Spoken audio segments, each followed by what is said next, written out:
अब वो भगवान से मिलना, भगवान से बात करना, भगवान के साथ खेलना, ये उसके अंदर चाह प्रकट हो जाती है। ये चाह ही वो बल है जो यात्रा कराती है।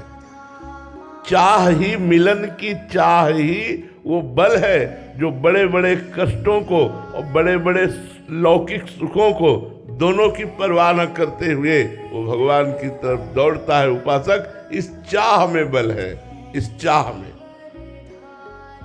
भगवत मिलन की चाह में इतनी सामर्थ्य है कि मृत्यु भी उसके लिए दुखद नहीं लगती।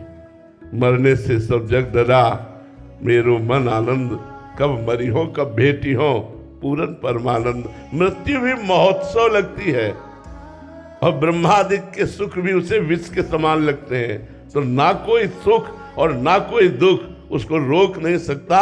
भगवत मिलन की चाह में इतना बल है, वो सबको रौंदता हुआ अपने लक्ष्य पर दौड़ता हुआ अपने आराध्य देव को हृदय से लगा लेता है। यहाँ किसी और सपोर्ट की जरूरत नहीं है।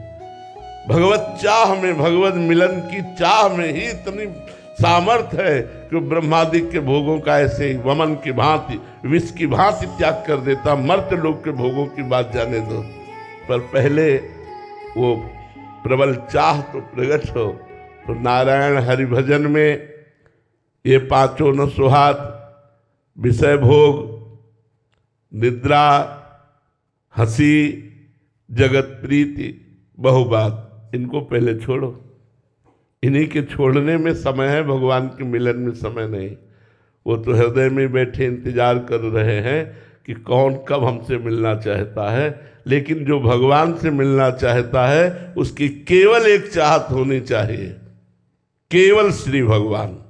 अगर कुछ और है तो पर्दा डाले त्रिगुण माया का हृदय में ही बैठे, वो नहीं मिलेंगे। केवल श्री भगवान की चाह तो पर्दा हटा करके प्रकट हो जाएंगे।